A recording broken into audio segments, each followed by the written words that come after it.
Fulani herdsmen threaten to invade Igbo land, that there is no security in Igbo land.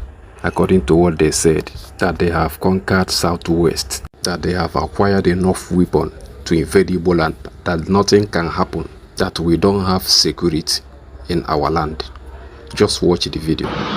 These people told us that they are going to bring, after buying enough weapons, they'll bring all those that have been put in disarray or driven away from Zamfara, Katsina, Zambisa forest, that they are all coming to locate themselves in Igbo land, that there's no security in Igbo land, that they will come there and then they will deal with us.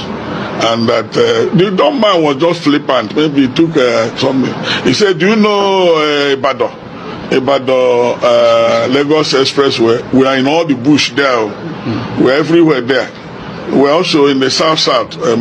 So we are waiting for the slightest signal. We will finish you people and take over this land.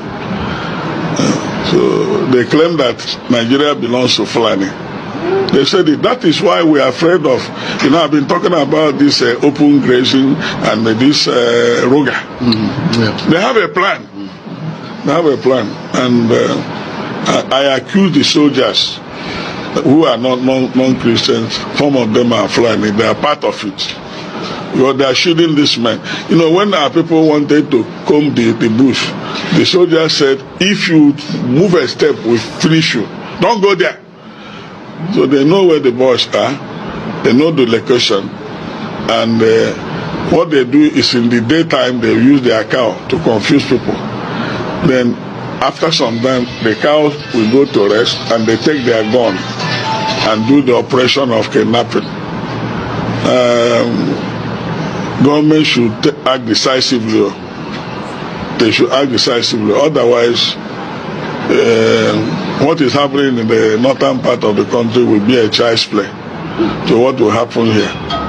So government should sit up, because the primary purpose of government is to secure life and property. Yeah. Any government that has failed in that has failed woefully. And Nigeria is on a reverse gear. We are nosediving. We are not driving. We don't have security. All the bush we went around, no soldier, no police, nothing. The people, were having a field there.